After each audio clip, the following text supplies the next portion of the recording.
Selamat pagi saudara yang terkasih dalam Kristus. Marilah kita memulai kebaktian kita saat ini. Dengan sikap berdiri, silakan mengambil waktu teduh untuk mempersiapkan hati untuk beribadah.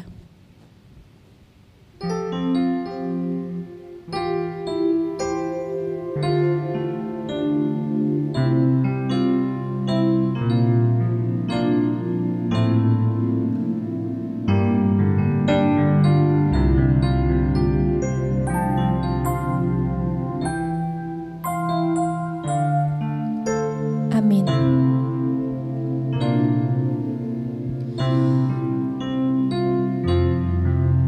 Kebaktian pagi ini akan kita mulai di dalam nama Allah Bapa, Anak dan Roh Kudus. Amin. Mari bersama kita akan membaca bacaan bertanggapan. Akan tetapi kami harus selalu mengucap syukur kepada Allah karena kamu, saudara-saudara yang dikasihi Tuhan. Sebab Allah dari mulanya telah memilih kamu untuk diselamatkan dalam roh yang menguduskan kamu dan dalam kebenaran yang kamu percayai. Untuk itulah Ia telah memanggil kamu oleh Injil yang kami beritakan, sehingga kamu boleh memperoleh kemuliaan Yesus Kristus Tuhan kita. Sebab itu berdirilah teguh dan berpeganglah pada ajaran-ajaran yang kamu terima dari kami, baik secara lisan maupun secara tertulis. Dengan hormat, kemuliaan dan kegaguman, kita pujikan, ku kagum hormat akan Engkau.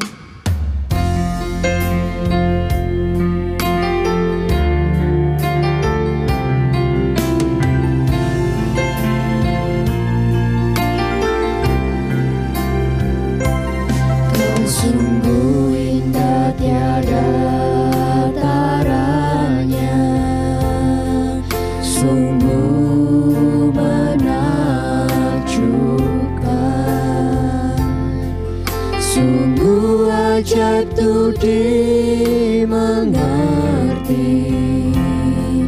lebih dari semua yang ada.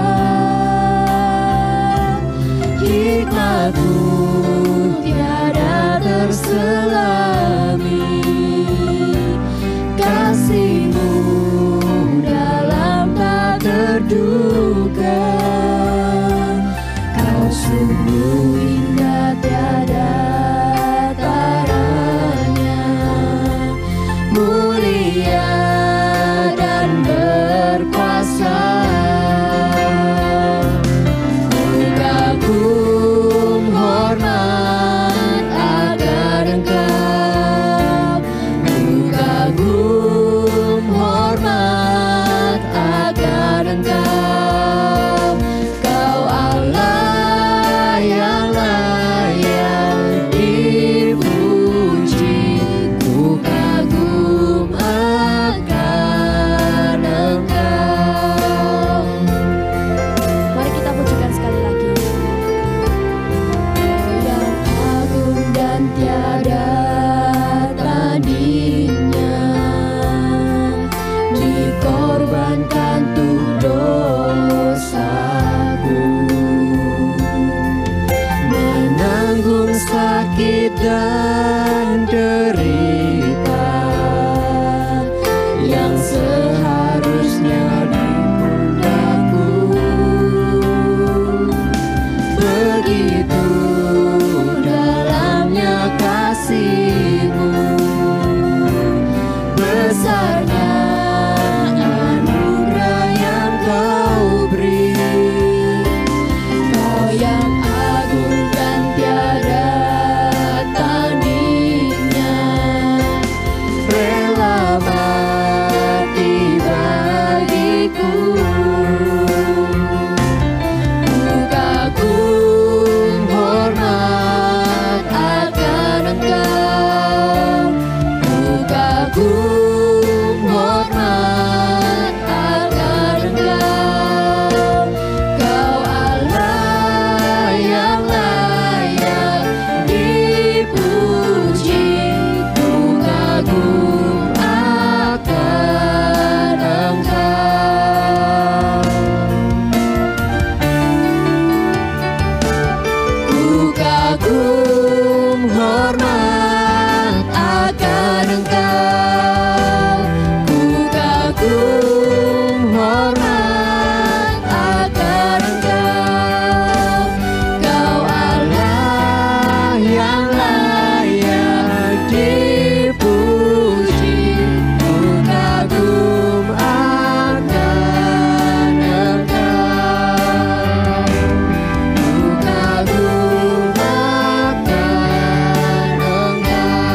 seperti Engkau,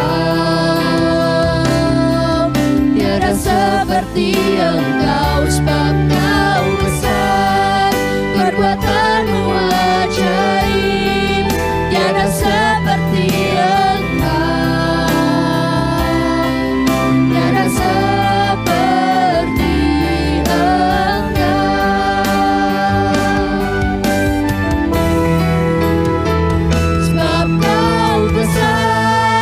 perbuatanmu ajaib, tiada seperti Engkau, tiada seperti Engkau, sebab Kau besar, perbuatanmu ajaib, tiada seperti Engkau, tiada seperti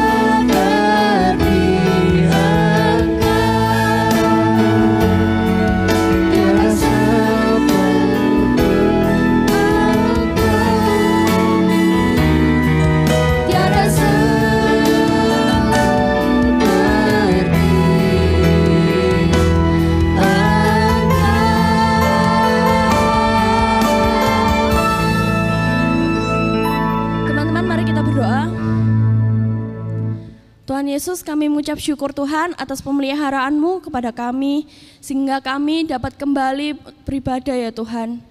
Tuhan, sebentar lagi kami akan memulai ibadah pagi hari ini ya Tuhan. Tuhan mohon sertai ibadah ini Tuhan. Tuhan, kami mohon ampun Tuhan atas kesalahan-kesalahan kami atas 1 minggu ini ya Tuhan. Tuhan mohon layakkan kami untuk dapat mengikuti ibadah ini Tuhan. Di dalam nama Tuhan Yesus kami sudah berdoa, amin. Teman-teman silakan untuk duduk. Keselamatan yang Allah berikan tidak dapat hilang. Inilah yang harus kita imani. Sebagaimana Yesus berkata, dan aku memberikan hidup yang kekal kepada mereka, dan mereka pasti tidak akan binasa sampai selama-lamanya. Dan seorang pun tidak akan merebut mereka dari tanganku. Mari dengan iman kita nyanyikan. Di hadapan kemegahanmu, ku datang menyembahmu, membawa hatiku.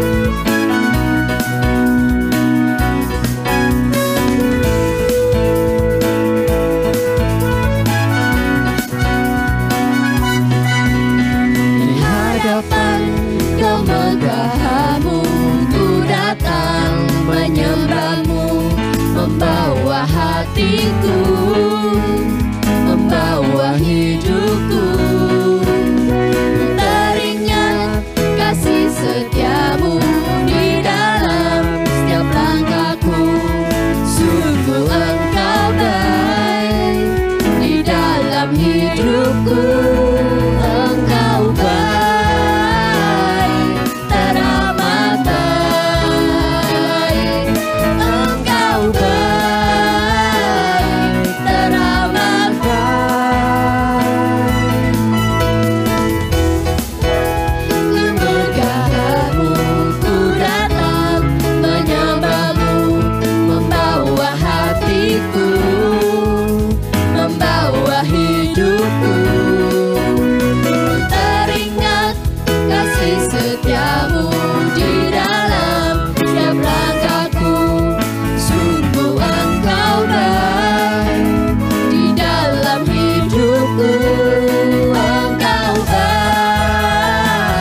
selamanya, kuasanya tidak berubah. Allah sanggup melakukan segala perkara, dulu, sekarang, dan selamanya, kuasanya tak berubah. Dulu, sekarang, dan selamanya, dulu, sekarang, dan selamanya, kuasanya tak berubah.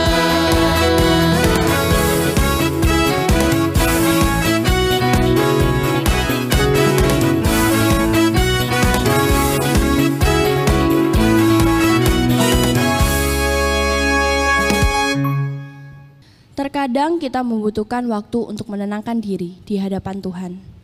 Not speak, not think, not ask.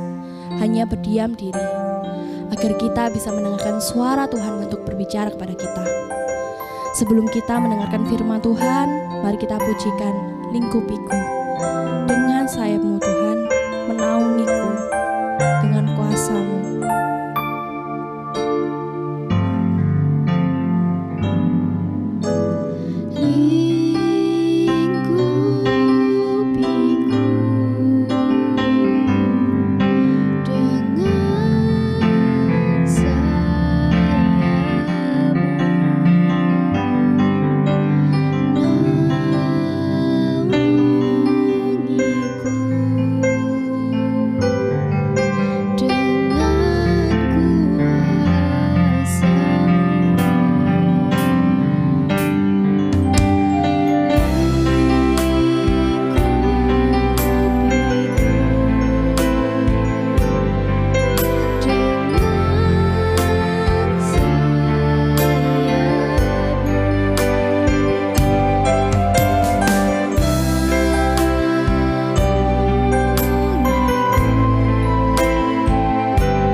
bersyukur punya Allah yang baik, Allah yang dekat dengan kita karena Dia tinggal di hati kita. Ia ada di hidupku dan ada di hidupmu. Apa yang menjadi kesusahan hatimu saat ini, sampaikan kepada Tuhan. Kegalauanmu terhadap masa depanmu kah?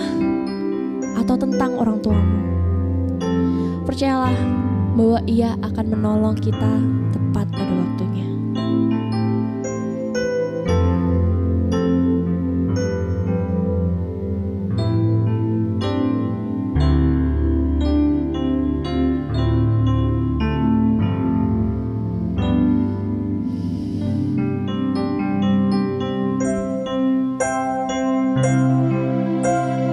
Di saat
Teman-teman pemuda dan remaja yang dikasih Tuhan, kita bersyukur pagi hari ini kita dikasih kesempatan untuk bisa sama-sama beribadah.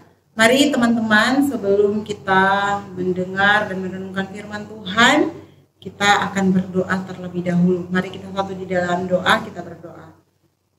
Hati kami melimpah dengan penuh rasa syukur kepadamu ya Tuhan, karena Engkau masih memberikan kami kesempatan untuk kami bisa beribadah pagi hari ini. Kami sungguh bersyukur karena kami masih punya waktu untuk bisa belajar firman Tuhan.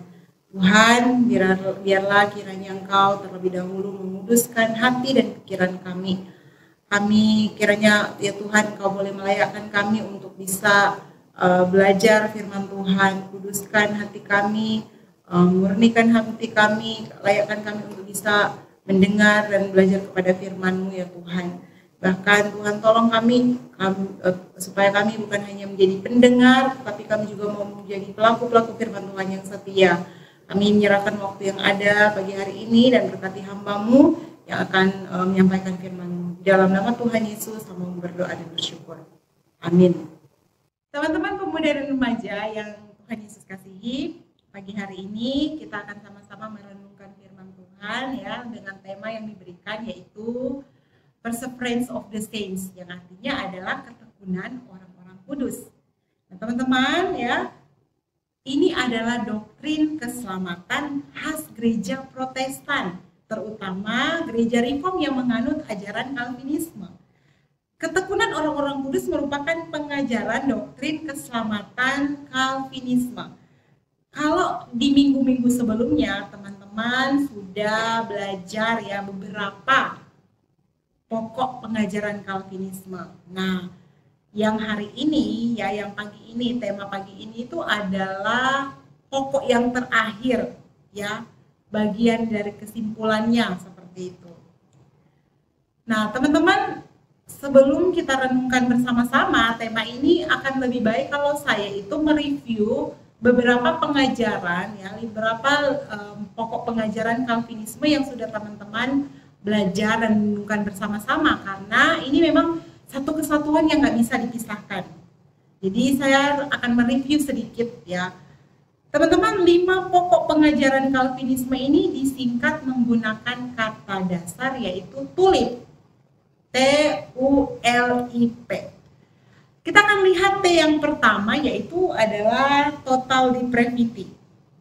Total depravity yang artinya adalah kerusakan total. Tapi teman-teman bukan berarti rusak serusak-rusaknya, nggak punya moral, ya, nggak punya kebaikan, nggak punya kasih. Teman-teman, rusak total artinya tidak ada bagian manapun dari diri kita yang tidak tercemar oleh dosa. Pikiran kita, hati kita, kata-kata kita, perbuatan kita, semuanya tercemar oleh dosa. Sehingga teman-teman, tidak ada satu bagian, tidak ada satupun yang bisa kita lakukan ya, tidak ada satupun yang kita perbuat ya, yang sungguh-sungguh berkenan di hadapan Tuhan. Tapi teman-teman, sekali lagi bukan berarti kita tidak bisa melakukan perbuatan baik. Contoh sederhananya seperti ini teman-teman. Seorang pencuri, dia melakukan apa yang cemar dari hatinya ya. Timbul niatnya untuk mencuri, kemudian dari pikirannya dia mulai merencanakan strategi yang tepat untuk masuk ke sebuah rumah dan mencuri, teman-teman. Tapi bagaimanapun jahatnya seorang pencuri, saya percaya, saya yakin dia masih punya kasih, dia masih punya kebaikan ya. Dia mengasihi, dia sayang kepada orang tuanya, kepada orang-orang terdekatnya. Nah, teman-teman, ini adalah contoh di mana kerusakan total menunjukkan bahwa tidak ada satu bagian dari diri kita yang tidak tercemar oleh dosa. Tetapi kita masih punya kebaikan. Kita masih bisa melakukan kebaikan. Itu total depravity. Yang kedua, yaitu adalah U. Unconditional election, yang artinya adalah pemilihan tanpa syarat. Teman-teman, Tuhan memilih saya, memilih teman-teman tanpa syarat. Itu artinya bahwa dari semula di dalam kedaulatannya ya, Dia memilih saya dan memilih teman-teman. Nah, pertanyaannya, kedaulatan yang bagaimana? Nah, itu teman-teman yang tidak bisa kita selami dengan cara berpikir kita manusia. Tuhan memilih di dalam kedaulatannya yang tentunya semua itu berada di luar pengetahuan kita yang terbatas. Ada banyak contoh di dalam Alkitab, ya. Tuhan memilih orang-orang yang Tuhan pakai untuk memberitakan namanya Dia. Seperti itu. Ada banyak contoh, nabi-nabi ya, rasul-rasul. Nah, Tuhan pilih mereka bukan berdasarkan apa yang mereka punya, bukan berdasarkan apa yang mereka miliki, bukan berdasarkan mereka hebat, bukan berdasarkan mereka pintar ya. Nah, saya mau kasih contoh sama seperti Rasul Paulus ya. Tuhan memilih Rasul Paulus bukan karena dia orang percaya, bukan karena dia orang beriman kepada Tuhan Yesus ya. Karena kita tahu ya, Alkitab mencatat latar belakangnya Paulus bahwa dia seorang Yahudi. Dia belajar kitab Taurat, tapi dia nggak percaya Tuhan Yesus. Bahkan dia membunuh orang-orang yang memberitakan tentang nama Tuhan Yesus. Itu salah satu contoh. Tuhan memilih bukan berdasarkan Rasul Paulus, dia orang yang sungguh-sungguh keren, hebat, orang beriman. Nah, sekali lagi ya, secara manusia kita itu terbatas untuk kok bisa seperti itu. Tapi itulah, Tuhan memilih di dalam kedaulatannya yang tidak bisa kita pahami ya, kita tidak bisa selami dengan cara berpikir kita manusia yang terbatas. Nah, teman-teman ya, dari contoh ini kita bisa melihat bahwa karena Tuhan yang memilih ya, Tuhan meneruskan dengan karya-karya penyelamatan. Tuhan meneruskan dengan karya-karya penyelamatan. Sekarang kita akan lihat yang ketiga, ya, yaitu L, limited atonement, yang artinya adalah penebusan terbatas. Penebusan yang Tuhan Yesus kerjakan untuk orang-orang yang Dia pilih. Maka disebut limited, orang-orang yang Tuhan Yesus pilih. Tuhan teruskan dengan karya penyelamatan salib. Yesus Kristus menerima murka Allah, mati di salib supaya kita tidak hancur bersama-sama dengan dosa kita. Inilah yang dinamakan penebusan terbatas. Karena ya, kematian Yesus di kayu salib adalah terbatas hanya pada lingkup orang-orang pilihan yang telah dipredestinasikan, yang telah ditetapkan Allah untuk menerima keselamatan. Ya, jadi penebusan yang terbatas Tuhan Yesus kerjakan hanya kepada orang-orang yang Tuhan predestinasikan, Tuhan tetapkan untuk selamat. Yang keempat, teman-teman ya, yang keempat itu adalah I, irresistible grace. Artinya anugerah yang tidak dapat ditolak. Ini sebenarnya ya bukan berbicara tentang pemaksaan, teman-teman, bukan. Karena memang ya kalau kita lihat dari tema ini ya, kesannya ya memberikan kesan bahwa kita ini dipaksa. Kita yang tidak mau percaya kepada Tuhan tetapi kita dipaksa. Tentunya bukan seperti itu. Karena teman-teman, kehendak bebas kita pasti ada. Kita memilih dengan sadar untuk percaya dan mengikut Tuhan. Karena ada karya Tuhan melalui Roh Kudus yang menggerakkan hati kita ya di dalam anugerahnya sehingga kita bisa merasakan keindahan kasih Allah dan keselamatan. Dan membuat mata kita tidak lagi ditutupi oleh dosa, teman-teman. Sehingga kita tidak akan menolak anugerah keselamatan yang Tuhan berikan kepada kita. Ya, jadi anugerah yang tidak dapat ditolak ini bukan berbicara berarti kita dipaksa. Tapi karena ada karya Roh Kudus yang menggerakkan hati kita, membuka mata kita, kita merasakan keindahan kasih Allah dan keselamatan. Sehingga kita tidak akan menolak anugerah keselamatan yang Tuhan berikan kepada kita. Dan yang terakhir yaitu tema kita pada pagi hari ini, yaitu Perseverance of the Saints, ketekunan orang-orang kudus. Teman-teman, secara sederhana, doktrin ini dimaksudkan bahwa kalau kita sudah menerima keselamatan ya, sekali selamat tetap selamat. Tidak ada yang bisa mengubah akan hal itu.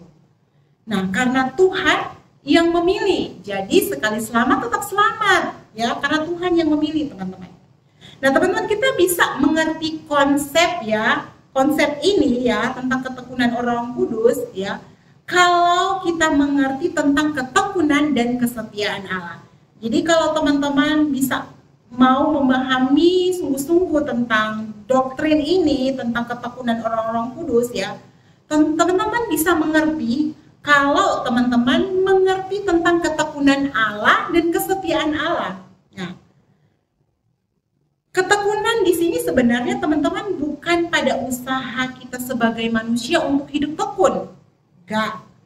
Meskipun sebenarnya usaha kita juga terlibat ketaatan ya, penyembahan, ibadah. Tetapi semua yang kita lakukan itu berdasarkan kepada anugerah Allah. Ya, jadi apa yang kita lakukan ya, ibadah penyembahan kita ya, itu kita bisa lakukan itu berdasarkan kepada anugerah Allah ya, yang sudah memilih kita. Dia akan memelihara, menjaga keselamatan dan iman kita sampai pada akhirnya. Itulah sebabnya Alkitab dengan jelas mengatakan kepada kita bahwa jaminan keselamatan kita itu tidak terletak pada diri manusia, melainkan pada anugerah Allah semata-mata. Teman-teman yang dikasihi Tuhan, Yesus Kristus ya berkata di dalam Yohanes pasal 10 ayat yang ke-28 bahwa tidak ada seorang pun yang dapat merebut kita dari tangan Bapa dan tangannya. Maka orang percaya tidak akan binasa sampai selamanya. Paulus juga mengatakan bahwa tidak ada suatu kuasa apapun yang dapat memisahkan kita dari kasih Allah. Nanti teman-teman bisa lihat di dalam Roma pasal 8 ayat 35 sampai ayat yang ke-39. Ini semua adalah jaminan nyata bahwa Allah yang memelihara iman dan keselamatan kita. Tentunya juga seperti yang saya bilang tadi bahwa ada keterlibatan dari usaha kita sebagai manusia untuk hidup dalam ketekunan. Teman-teman, perhatikan kalimat orang-orang kudus ya. Siapa yang dimaksud orang-orang kudus? Seakan-akan ini berbicara kepada orang-orang yang suci. Lantas kita mungkin berpikir seperti itulah yang dimaksud orang-orang kudus. Tentu saja bukan, ya. Orang-orang kudus di sini seperti yang sering digunakan Rasul Paulus saat menulis suratnya. Teman-teman, kalau teman-teman mau baca surat-suratnya Paulus, dia sering menggunakan orang-orang kudus ya.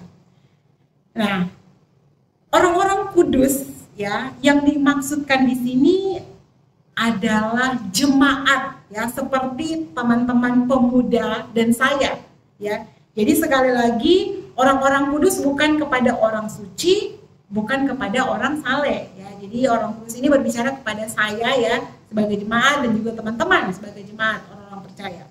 Nah, kita akan melihat kepada satu tokoh dalam Alkitab, teman-teman ya. Dia dipilih Tuhan, terus kemudian ya Tuhan juga di dalam ketekunan dan kesetiaannya ya memelihara ketekunan dari si tokoh Alkitab ini yang dipilih Tuhan ya, dari nabi ini seperti itu.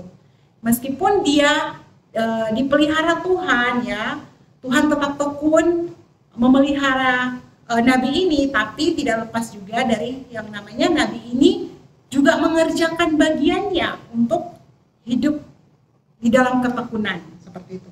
Kita akan sama-sama melihat di dalam Kejadian pasal 6 ayat yang ke-8. Kejadian pasal 6 ayat yang ke-8 sampai ayat yang ke-22, teman-teman. Kejadian 6 ayat yang ke-8 sampai ayat yang ke-22, bagian firman Tuhan ini akan saya bacakan untuk teman-teman. Ya. Ayat yang ke-8. Tetapi Nuh mendapat kasih karunia di mata Tuhan. Inilah riwayat Nuh. Nuh adalah seorang yang benar dan tidak bercela di antara orang-orang sesamanya. Dan Nuh itu hidup bergaul dengan Allah. Nuh memperanakkan 3 orang laki-laki, Sem, Ham, dan Yafet. Adapun bumi itu telah rusak di hadapan Allah dan penuh dengan kekerasan. Allah menilik bumi itu dan sungguhlah rusak benar, sebab semua manusia menjalankan hidup yang rusak di bumi. Berfirmanlah Allah kepada Nuh, Aku telah memutuskan untuk mengakhiri hidup segala makhluk, sebab bumi telah penuh dengan kekerasan oleh mereka. Jadi aku akan memusnahkan mereka bersama-sama dengan bumi. Buatlah bagimu sebuah bahtera dari kayu gofir. Bahtera itu harus kau buat berpetak-petak dan harus kau tutup dengan pakal dari luar dan dari dalam. Beginilah engkau harus membuat bahtera itu, 300 hasta panjangnya, 50 hasta lebarnya, dan 30 hasta tingginya. Buatlah atap pada bahtera itu dan selesaikanlah bahtera itu sampai sehasta dari atas. Dan pasanglah pintunya pada lambungnya. Buatlah bahtera itu bertingkat bawah, tengah dan atas. Sebab sesungguhnya aku akan mendatangkan air bah meliputi bumi untuk memusnahkan segala yang hidup dan bernyawa. Di kolong langit segala yang ada di bumi akan mati binasa. Tetapi dengan engkau aku akan mengadakan perjanjianku, dan engkau akan masuk ke dalam bahtera itu, engkau bersama-sama dengan anak-anakmu dan istrimu dan istri anak-anakmu. Dan dari segala yang hidup, dari segala makhluk, dan dari semuanya haruslah engkau bawa satu pasang ke dalam bahtera itu, supaya terpelihara hidupnya bersama-sama dengan engkau. Jantan dan betina harus kau bawa. Dari segala jenis burung dan dari segala jenis hewan, dari segala jenis binatang melata di bumi. Dari semuanya itu harus datang satu pasang kepadamu, supaya terpelihara hidupnya. Dan engkau bawalah bagimu segala apa yang dapat dimakan. Kumpulkanlah itu padamu untuk menjadi makanan bagimu dan bagi mereka. Lalu Nuh melakukan semuanya itu tepat seperti yang diperintahkan Allah kepadanya. Dengan demikianlah dilakukannya.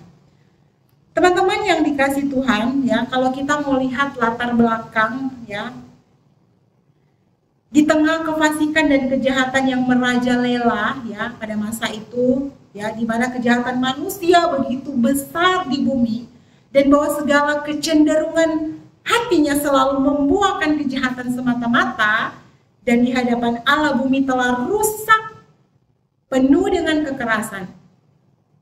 Ternyata teman-teman, akibatnya dari semua yang terjadi pada masa itu karena kejahatan yang ada, Allah berfirman bahwa Ia akan menghapuskan manusia yang telah Ia ciptakan dari muka bumi, baik manusia maupun hewan dan binatang-binatang melata dan burung-burung di udara. Tetapi teman-temannya, Alkitab mencatat bahwa di antara manusia pada waktu itu, ya, Alkitab mencatat bahwa Nuh mendapat kasih karunia di mata Tuhan.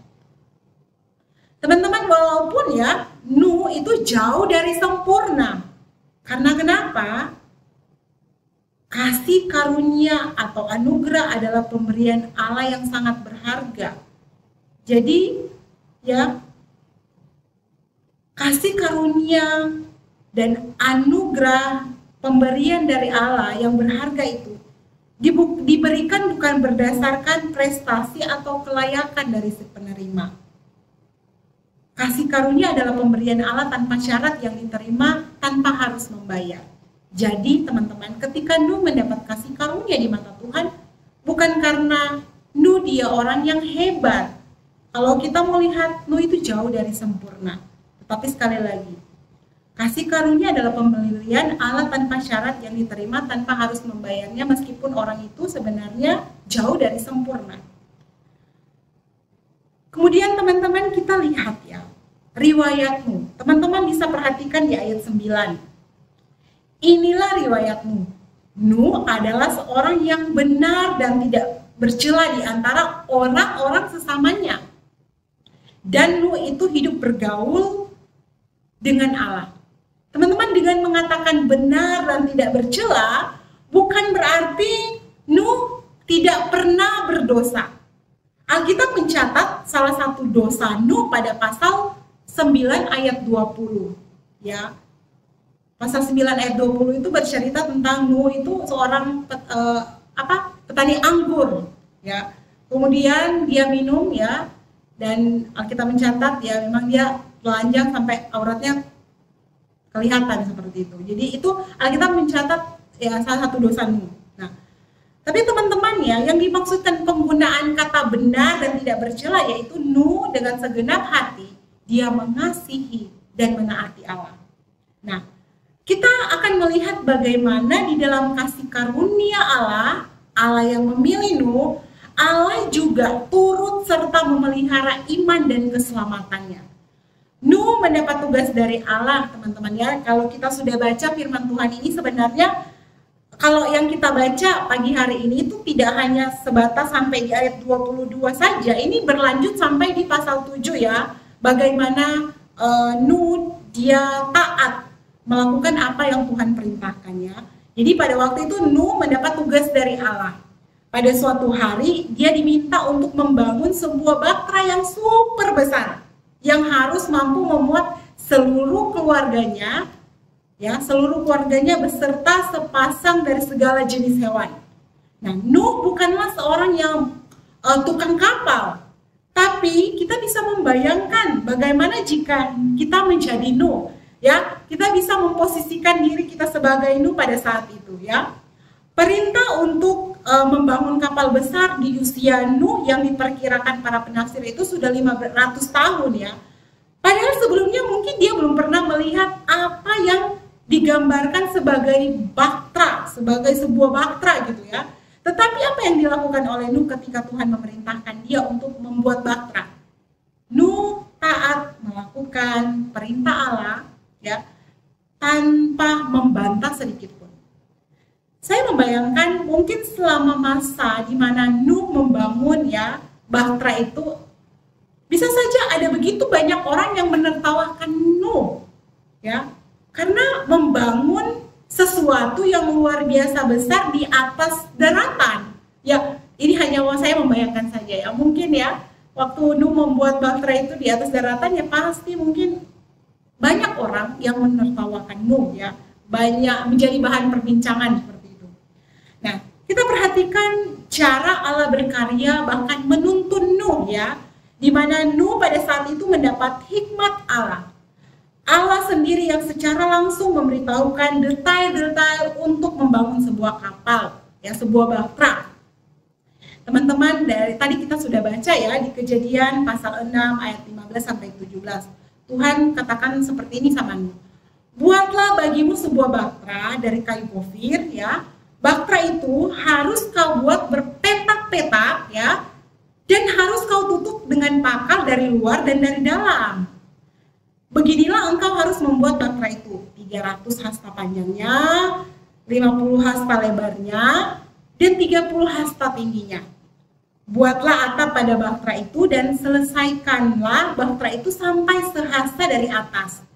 Dan pasanglah pintunya pada lambungnya. Buatlah bahtera itu bertingkat bawah, tengah, dan atas. Teman-teman, saat itu rasanya belum pernah ada yang namanya hujan yang begitu lebat, ya, yang lama, yang akan membuat seluruh bumi tenggelam. Nuh belum pernah melihat hal tersebut sebelumnya.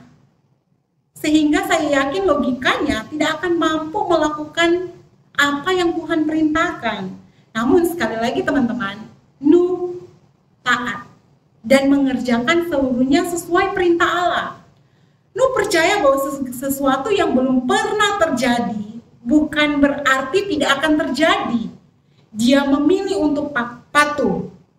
Nah, ayat 22 dikatakan bahwa lalu Nuh melakukan semuanya itu tepat seperti yang diperintahkan oleh Allah.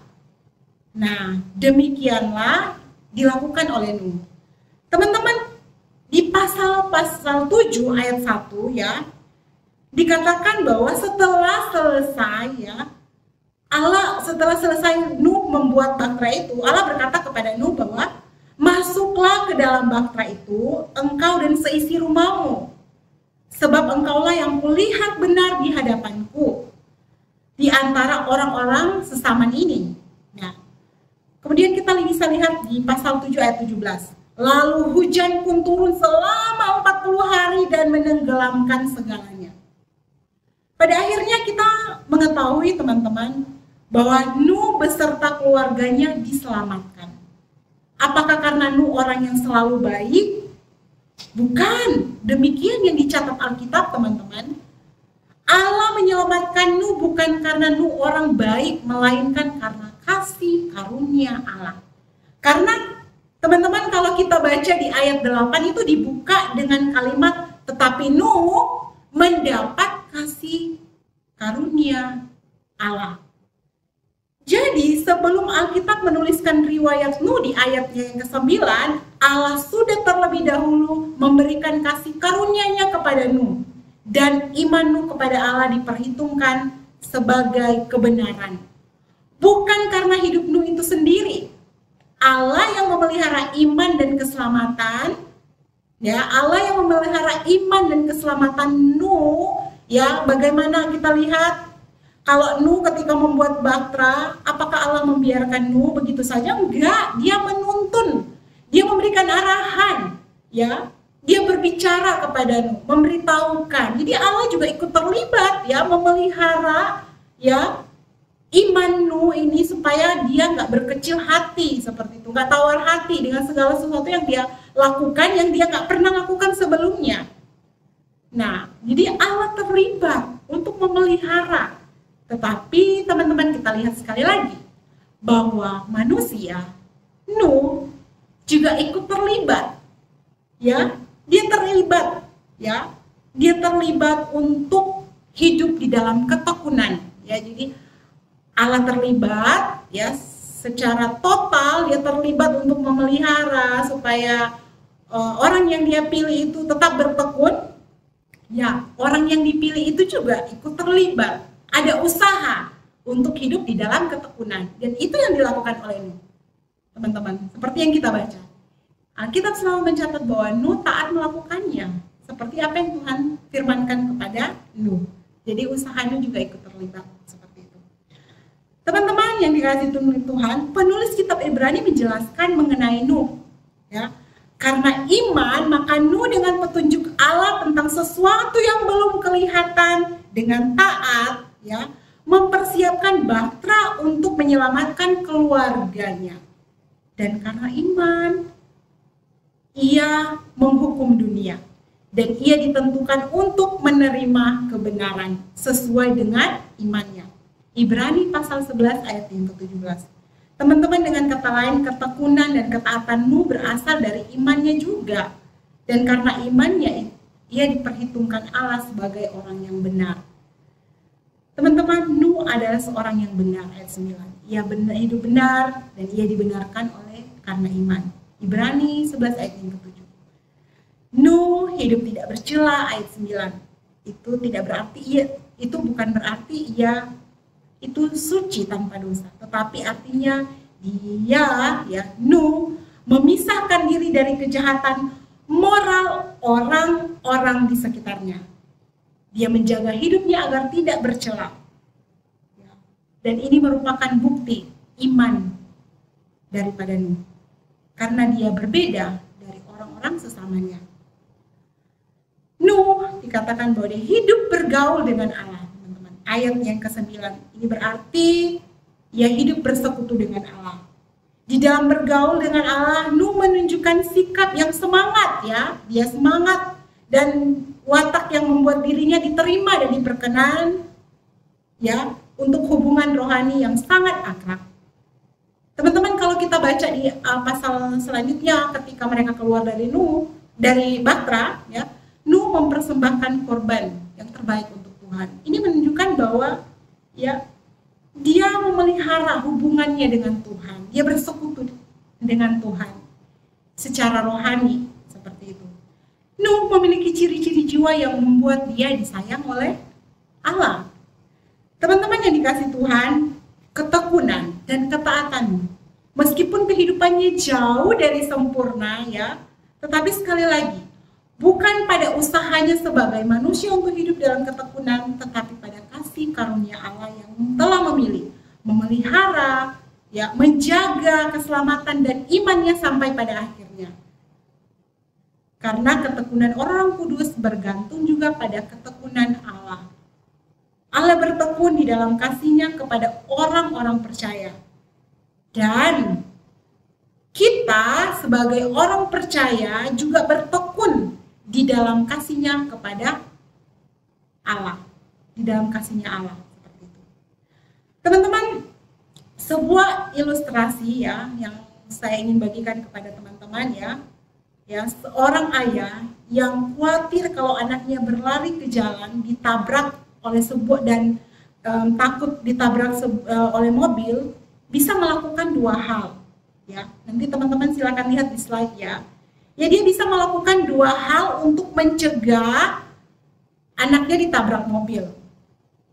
Ya, yang pertama, si ayah ini bisa melakukan seperti ini. Dia bisa mendirikan pagar yang cukup tinggi dan tidak mungkin dapat dipanjat oleh si anak kecil ini. Nah, teman-teman, jika hal itu dia lakukan, maka si anak ini tidak perlu diberikan peringatan untuk lari-lari ke jalan seperti itu. Nah, jadi sekali lagi, jika hal ini dia lakukan, ya si ayah lakukan, maka si anak ini tidak perlu diberikan peringatan apapun. Karena peringatan itu tidak akan berguna. Karena apa? Karena kan dia sudah bangun tembok, untuk apa lagi kasih peringatan kepada anaknya.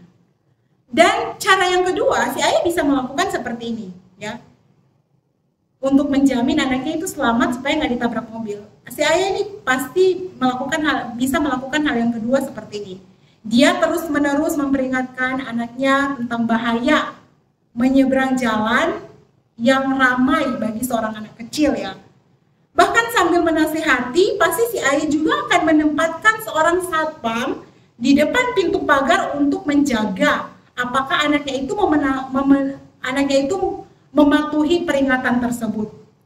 Teman-teman, dari dua ilustrasi tadi, rasanya ya, pastinya ilustrasi yang terakhir lebih tepat menggambarkan konsep ketekunan Allah yang menjaga, ya, memelihara iman dan jaminan keselamatan orang percaya sampai pada akhirnya. Ya, jadi pasti Allah sama seperti si ayah tadi akan terus mengingatkan. Ya, dia pasti akan menjaga seperti itu. Maka teman-teman, dari firman Tuhan yang kita dengar ya pagi hari ini, refleksinya bagi kita supaya bisa merenungkan kembali firman Tuhan ini ya, dan bisa mengintrospeksi diri. Kita bisa mengevaluasi diri kita. Ketika kita tahu bahwa Tuhan mengerjakan karya yang luar biasa oleh karena kasih karunia-Nya ya, yang tidak terbatas dan tidak terbayangkan itu. Bahkan teman-teman, ini sebenarnya juga tidak bergantung kepada perbuatan kita. Justru ini sebenarnya tidak menjadikan diri kita itu bisa hidup seenak atau semaunya saja ya. Jadi dari firman Tuhan ini kita bisa mengingatkan, menyadarkan kita bahwa justru kita harus hidup dipenuhi Roh Kudus. Karena Roh Kudus aktif mengingatkan melalui firman Tuhan. Roh Kudus memakai banyak cara untuk membuat hati kita dimurnikan kembali untuk menikmati Tuhan selama-lamanya dalam ketekunan dan penyerahan diri kepada Tuhan. Sekali lagi teman-teman, ya, biarlah kiranya melalui firman Tuhan ini kita kembali diingatkan, kita kembali ditegur, ya, sekalipun memang Allah yang tetap berkarya, ya, memelihara iman kita, dia aktif, tetapi juga butuh keterlibatan dan usaha kita. Dan mari kita belajar dari teladan Nabi Nuh. Ya, meskipun dia dipilih Allah di dalam kasih karunia Allah, dia juga tetap melakukan bagiannya untuk menjaga hidupnya, untuk tetap hidup tekun di hadapan Allah. Dan saya merindukan kita semua, orang-orang yang sudah Tuhan pilih, juga hidupnya sama seperti kehidupan Nuh. Dan kita melalui kehidupan kita boleh jadi berkat dan Tuhan dipermuliakan. Amin. Kita teman-teman akan berdoa untuk firman Tuhan yang sudah kita dengarkan bersama. Bapa yang baik, Bapa yang mengasihi kami sungguh bersyukur untuk firman Tuhan pagi hari ini.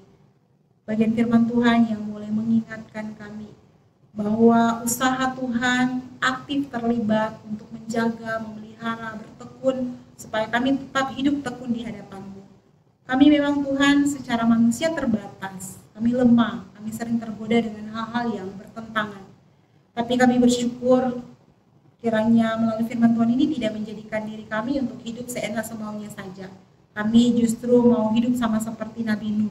Di dalam bagian firman Tuhan ini kami sungguh bersyukur bisa belajar dari pribadi Nuh. Tuhan sekali lagi tolong kami, mampukan kami untuk hidup dari kebenaran firman-Mu.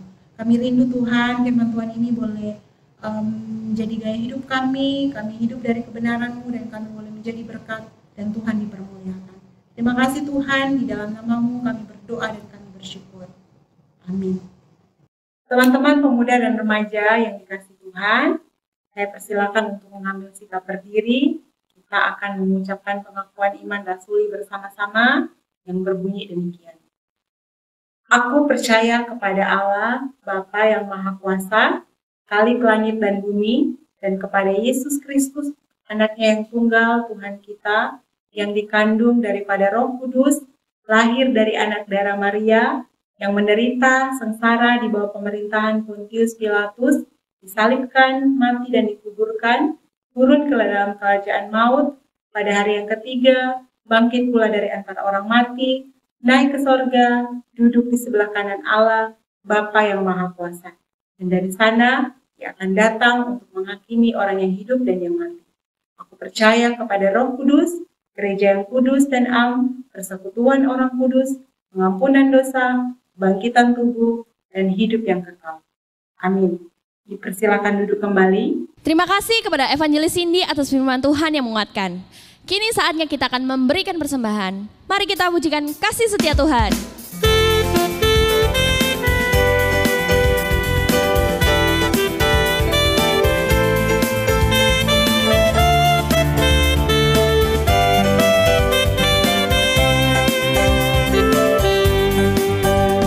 Kasih setia Tuhan di dalam hidup ini tak pernah berkesudahan, selalu baru setiap pagi. Saat jalanku buntu, gelap sekelilingku, Kau terbit bagai terang pagi, menyinari langkahku. Yesus, Engkaulah jalan, kebenaran dan hidup. Di saat aku perlu, Kau selalu sertaku. Roh Kudus penolongku dalam tiap langkah hidupku. Ku akan tetap setia, jalan dalam terang-Mu. Yesus, Engkaulah jalan, kebenaran dan hidup. Di saat aku perlu, Kau selalu sertaku. Roh Kudus penolongku dalam tiap langkah hidupku. Ku akan tetap setia, jalan dalam terang-Mu. Ku akan tetap setia, ku akan tetap setia, ku akan tetap setia, jalan dalam terang-Mu. Teman-teman, mari kita berdoa.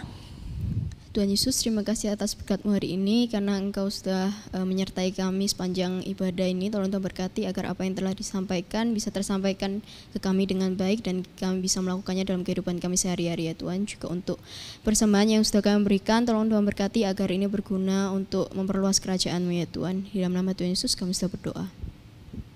Tuhan, kami juga mau menyerahkan next generation dari gereja GKA Gloria Galaxy ini Tuhan. Sungguh kami menyerahkan dari segi jemaat biarlah mereka terus bertumbuh dalam segi kerohanian mereka maupun dari segi jumlah, biarlah Kau terus campur tangan atas kami ya Tuhan Yesus. Juga kami menyerahkan untuk pembangunan gereja gedung yang baru.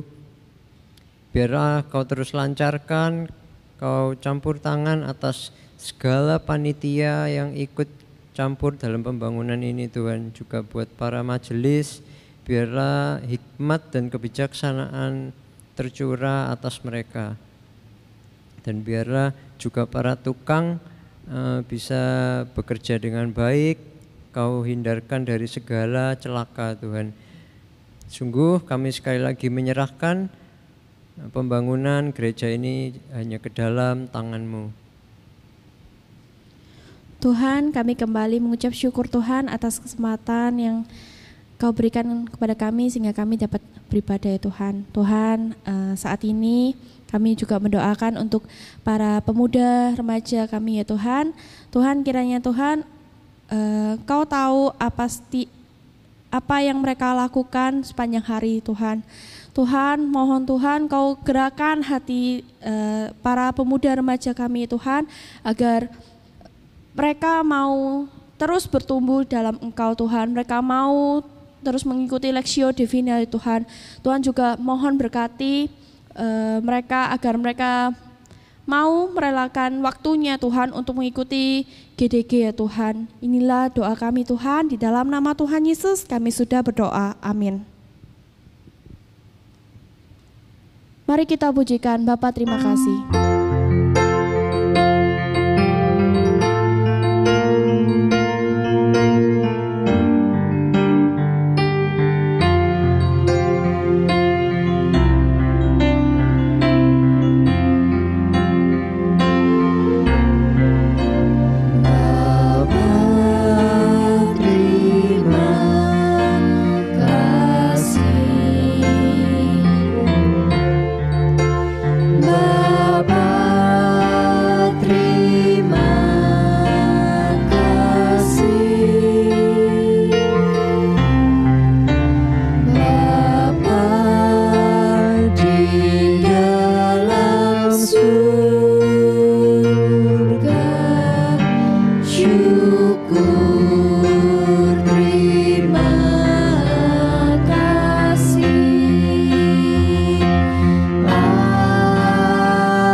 Teman-teman pemuda dan remaja yang dikasih Tuhan, kita akan menutup ibadah kita pada pagi hari ini. Mari kita satu di dalam doa, kita berdoa.